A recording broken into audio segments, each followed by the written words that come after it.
Oh my god! Wow! That was our escape route.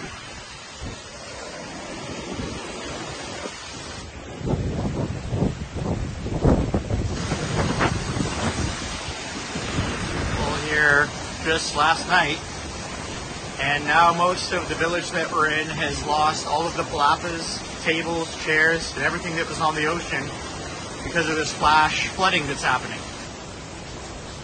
Those are all formerly palapas. There's a bench for the restaurant. I saw a menu stand, dark blue menu stand going out earlier. It's about 10 minutes ago. There's another palapa. And